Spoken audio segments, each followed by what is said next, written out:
வணக்கம். திசைகளின் 10 மணி செய்திகள். அம்னோவின் அடுத்த பொது தேர்தல் வியூகம். மாசிசா மைக உடனான தேசிய முன்னணியின் கூட்டணி தொடரும். வரும் 16வது பொது தேர்தலில் அம்னோ தனியாக போட்டியிட வேண்டும் என்ற அழுத்தங்கள் இருந்தாலும் தேசிய முன்னணியை விட்டு விலகப் போவதில்லை என்று அம்னோ தலைவர் Dato' Sri doctor Ahmad Zahid Hamidi திட்டவட்டமாக தெரிவித்தார். தேசிய முன்னணியின் உறுப்பு கட்சிகளான மாசிசா, மைகா, பிபிஆர்எஸ் ஆகியவற்றை தாம் கைவிடப் போவதில்லை என்று அவர் கூறினார். தற்போதைய அரசியல் சூழலில் எந்தவொரு கட்சியும் தனியாக ஆட்சி அமைக்க முடியாது என்பதை உணர்ந்து தேசிய முன்னணி தனது தராசு சின்னத்தில் போட்டியிடும் என்றும் நம்பிக்கை கூட்டணியை உட்படுத்திய ஒற்றுமை அரசாங்கத்தின் பங்காளிகளுடன் இணைந்து செயல்படும் என்றும் ஜைட் ஹமிடி வலியுறுத்தினார். KLCC கோலாலம்பூர் மாநாட்டு மையத்தில் ஜூலை 8 முதல் 11 வரை நடைபெறவுள்ள 58வது ஆசியான் வெளியுறவு அமைச்சர்கள் மாநாடும் அதனுடன் தொடர்புடைய கூட்டங்களில் 5 முக்கிய ஆவணங்கள் ஏற்றுக்கொள்ளப்பட உள்ளன. இந்த ஆவணங்களில் 58வது ஆசியான் மாநாட்டின் அதிகாரப்பூர்வ அறிக்கையும் பல்வேறு ஆசியான் கூட்டங்களின் தலைவர் அறிக்கைகளும் அடங்கும். ஆசியான் தலைவர்களால் மே மாதம் எடுக்கப்பட்ட முடிவுகளை செயல்படுத்துவதில் ஆசியானும் அதன் பங்குதாரர்களிடையே ஒத்துழைப்பை இந்த மாநாடு முன்னெடுத்துச் செல்லும். சுமார் 1500 பிரதிநிதிகள் பங்கேற்கும் இந்த மாநாடு வட்டார ஒத்துழைப்புக்கும் பாதுகாப்பிற்கான ஒரு முக்கிய தளமாகவும் அமையும் என எதிர்பார்க்கப்படுகிறது.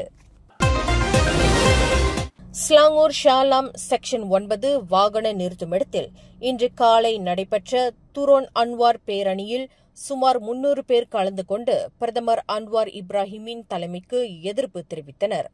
ஜூலை 1ஆம் தேதி முதல் நடப்புக்கு வந்த சேவை விற்பனை வரி, அதன் விளைவாக அதிகரித்துள்ள வாழ்க்கை செலவு அதிகரிப்பு போன்ற பல்வேறு பிரச்சினைகளால் மக்கள் பாதிக்கப்படுவதாக ஆர்ப்பாட்டக்காரர்கள் தெரிவித்தனர். அன்வார் பதவி விலக வேண்டும், மக்கள் சிரமப்படுகிறார்கள், மக்கள் சுமையால் பாதிக்கப்படுகிறார்கள் போன்ற வாசகங்கள் அடங்கிய பதாதைகளை ஆர்ப்பாட்டக்காரர்கள் ஏந்திச் சென்றனர். மேலும் வரும் ஜூலை 26ஆம் தேதி டத்தாரன் மெர்டேகாவில் நடைபெறவுள்ள பிரம்மாண்டமான பேரணிக்கு இஃது ஒரு முன்னோட்டமே என ஏற்பாட்டாளர்கள் தெரிவித்தனர். பரிக்கத்தான் நேஷனல் கூட்டணியின் தலைவராக தொடர்ந்து நீடிக்க பாஸ் கட்சி தலைவர் ஹடி ஹவாங்கின் ஆதரவுடன் தான் உறுதியாக இருப்பதாக முஹிடின் யாசின் தெரிவித்துள்ளார். பரிக்கத்தான் நேஷனல் தலைமை பொறுப்பை பாஸ் கட்சிக்கு வழங்க முன்வந்ததாகவும் ஆனால் அவர்கள் அதை மறுத்துவிட்டதாகவும் அவர் கூறினார். பெர்லிஸ், கெடா, தெலங்கானா ஆகிய மாநிலங்களில் பரிக்கத்தான் நேஷனல் தலைமையிலான அரசாங்கங்கள் நிலையற்ற நிலையில் இருப்பதாக அம்னோ கருதுவதற்கு பதிலளித்த முஹிடின், அம்னோவின் சொந்த உறுப்பினர்கள் பலரும் அதை நிராகரித்துவிட்டதால் அம்னோவின் நிலைப்பாடு வலுவாக இல்லை என்றார். அம்னோ கட்சிக்கு திரும்பி வர உதவுவதாக அம்னோ இளைஞர் பிரிவு தலைவர் டாக்டர் அக்மல் சாலே விடுத்த அழைப்பை பரிசீலிப்பதாக முன்னாள் அமைச்சர் கைரி ஜமாலுடீன் தெரிவித்துள்ளார். அம்னோவிலிருந்து இடைநீக்கம் செய்யப்பட்ட தலைவர்களான கைரி, இஷாமுடீன் உசேன், ஷாரில் ஹம்டான் ஆகியோரை மீண்டும் கட்சிக்குள் கொண்டுவர தாம் ஒரு பாலமாக இருக்க தயாராக இருப்பதாக அக்மல் சாலே தெரிவித்திருந்தார். அம்னோவின் தலைமைக்கு ஒற்றுமை அவசியம் என்பதையும் இடைநீக்கம் செய்யப்பட்ட முன்னாள் தலைவர்கள் தங்கள் ஈகோவை கைவிட வேண்டும் என்பதையும் அக்மால் வலியுறுத்தினார். அடிக்கடி விடுப்பு எடுக்கும் காவல்துறை பணியாளர்கள் குறித்த உள் விசாரணை போலியான மருத்துவ சான்றிதழ்களை தயாரித்து விற்பனை செய்யும் கும்பலை கண்டுபிடித்துள்ளது. கொலமுடா காவல்துறையினர் நடத்திய அதிரடி சோதனையில் சுங்காய் பட்டாணியில் உள்ள தாமான் சொங்கெட் இண்டா என்ற இடத்தில் வைத்து ஒரு இதய நோயாளி உட்பட 3 பேர் கைது செய்யப்பட்டதாக கொலமுடா மாவட்ட காவல்துறை தலைவர் ஹன்யான் ரம்லான் தெரிவித்தார். போலியான சான்றிதழ்களை தயாரிக்க பயன்படுத்தப்பட்ட போலி மருத்துவர் முத்திரைகள், மடிக்கணினிகள், அச்சுப்பொறிகள் உள்ளிட்ட பல பொருட்கள் பறிமுதல் செய்யப்பட்டன. இந்த கும்பல் மருத்துவ பரிசோதனை இல்லாமலேயே ஒருநாள் விடுமுறைக்கு 25 ரிங்கிட் முதல் 30 ரிங்கிட் வரை பெற்றுக்கொண்டு கடந்த 2 ஆண்டுகளாக அரசு ஊழியர்களுக்கும் காவல்துறை பணியாளர்களுக்கும் போலி மருத்துவச் சான்றிதழ்களை விற்று வந்தது விசாரணையில் தெரியவந்துள்ளது. கோத்தா கமுனிங் மாநில சட்டமன்ற உறுப்பினர் அலுவலகம் நடத்திய SPM 2024 சிறப்பு விருது வழங்கும் விழாவில் இன்று கோத்தா கமுனிங்கில் கோலாகலமாக நடைபெற்றது. இதில் கடந்த ஆண்டு SPM தேர்வில் 8 ஏக்களுக்கும் மேல் பெற்று சிறந்த தேர்ச்சியை பதிவு செய்த 159 மாணவர்கள் சிறப்பிக்கப்பட்டனர். மாணவர்கள், பெற்றோர்கள், ஆசிரியர்கள் என அனைவரும் ஒன்று கூடி வெற்றியை கொண்டாடினர்.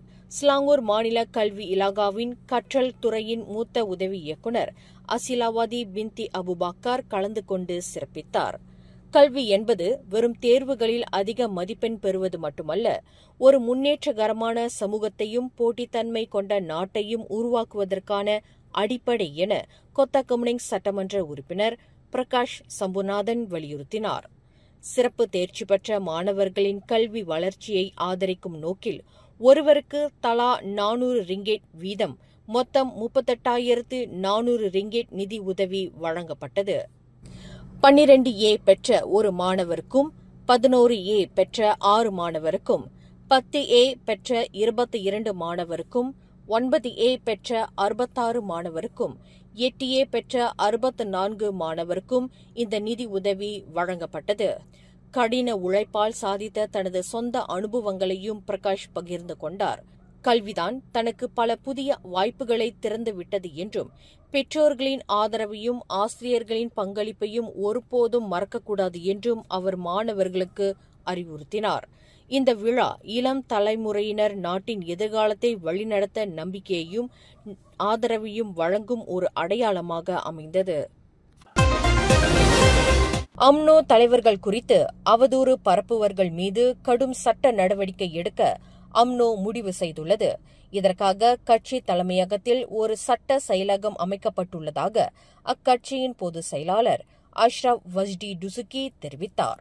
சமூக ஊடகங்களில் கட்சி தலைவர்களை குறித்து பரப்பப்படும் தவறான தகவல்களை கண்காணித்து தீவிரமாக செயல்பட இஃது உதவும் என்று அவர் கூறினார். மேலும் வெளிநாடு வாழ் வாக்காளர்களை அணுகுவதற்காக ஒரு புதிய துறையையும் உருவாக்க அம்னோ ஒப்புக்கொண்டுள்ளது. பேருந்தில் இருக்கை பட்டை அணியாத 510 பேர் JPJயின் வழக்குகள் சாலை போக்குவரத்து துறையால் பதிவு செய்யப்பட்டுள்ளன.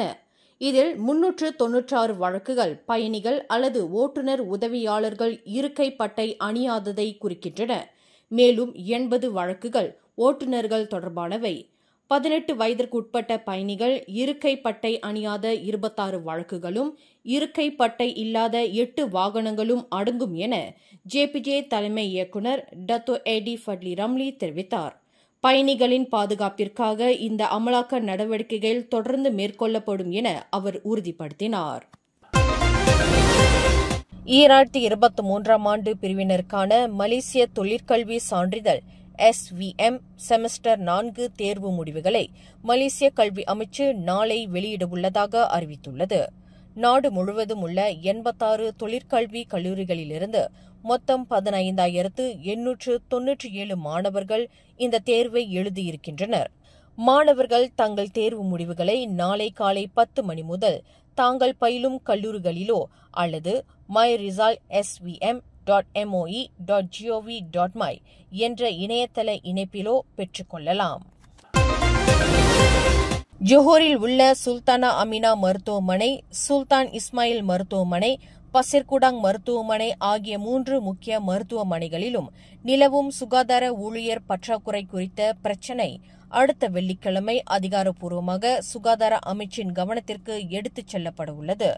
இந்த பற்றாக்குறை மருத்துவமனைகளின் செயல்பாடுகளை பாதித்து தற்போதுள்ள ஊழியர்களுக்கு சுமையை அதிகரித்துள்ளது. இந்த விவகாரத்தை உடனடியாக தீர்க்க தேவையான முழுமையான தரவுகளையும் கோரிக்கைகளையும் சமர்ப்பிப்பதாக ஜோஹர் மாநில ஆட்சிக்குழு உறுப்பினர் லிங் தியான்சுன் கூறினார். புத்ரா ஐட்ஸ் எரிவாயு குழாய் வெடிப்பு சம்பவம் தொடர்பாக ஸ்லாங்கூர் மாநில சட்டமன்ற உறுப்பினர்களுக்கும் நாடாளுமன்ற உறுப்பினர்களுக்கும் நாளை சிறப்பு கூட்டம் நடைபெறவுள்ளது. சட்டமன்ற அமர்வின் முதல் நாள் முடிந்த பிறகு இந்த கூட்டம் நடைபெறும் என்று அம்மாநில முதல்வர் அமீருடின் ஷாரி தெரிவித்துள்ளார். இந்த கூட்டத்தில் காவல்துறை, தொழில் பாதுகாப்பு, சுகாதாரத்துறை உள்ளிட்ட தொழில்நுட்ப ஆய்வுக் குழுக்கள் பங்கேற்று விளக்கமளிக்க உள்ளன. ஏப்ரல் 1 அன்று நடந்த இந்த சம்பவம் குறித்து பெட்ரோனாஸ் நிறுவனத்தின் நிலத்தடி குழாயில் சதி வேலை அல்லது கவனக்குறைவு எதுவும் கண்டறியப்படவில்லை என்று கடந்த ஜூன் 30 அன்று ஸ்லாங்கூர் காவல்துறை தலைவர் தெரிவித்திருந்தார். குவாந்தான் துறைமுக பகுதியில் நேற்று முன்தினம் நடைபெற்ற சீகோஸ்ட் நீர்மூழ்கி பயிற்சி ஒன்றின் போது 30 வயது கமாண்டோ வீரர் கோப்ரல் முகமது அஸ்வான்சீர் ஜுல்நாசிர் நீரில் மூழ்கி உயிரிழந்தார். ஜூலை 3ஆம் தேதி மதியம் 12:15 மணியளவில் பயிற்சி மேற்கொண்டிருந்த போது காணாமல் போன அவர் மறுநாள் காலை 10 மணியளவில் சடலமாக மீட்கப்பட்டார். இந்த சம்பவம் குறித்து ராணுவம் உடனடியாக ஒரு விசாரணை குழுவை அமைத்து விரிவான விசாரணையை மேற்கொள்ளும் என அறிவித்துள்ளது. கோலப்பிலா மாவட்டத்தில் உள்ள பல்கலைக்கழக விடுதியின் 4வது மாடியிலிருந்து கீழே விழுந்ததில் ஒரு பல்கலைக்கழக மாணவிக்கு இடுப்பு எலும்பு முறிவு ஏற்பட்டுள்ளது. இன்று அதிகாலை 1:40 மணியளவில் இச்சம்பவம் குறித்து துவான்கு அம்புவான் நஜிஹா மருத்துவமனையிலிருந்து தகவல் கிடைத்ததாக கோலப்பிலா மாவட்ட காவல்துறை தலைவர் சூப்பரிண்டென்டன்ட் முகமது முஸ்தபா உசேன் தெரிவித்தார். மனநல சிகிச்சை பெற்று வரும் அந்த மாணவி முதல் தவணை மாணவி என்றும் மாற்றுத்திறனாளி அட்டை வைத்திருப்பவர் என்றும் முதற்கட்ட விசாரணையில் தெரியவந்துள்ளது. மேலும் செய்திகளை தெரிந்து கொள்ள கீழே இருக்கும் பெல் பட்டனை அழுத்துங்கள். உங்கள் மகிழ்ச்சியை வெளிப்படுத்த லைக் மற்றும் ஷேர் செய்யுங்கள். தொடர்ந்து திசைகளோடு இணைந்திருக்க சப்ஸ்கிரைப் செய்யுங்கள்.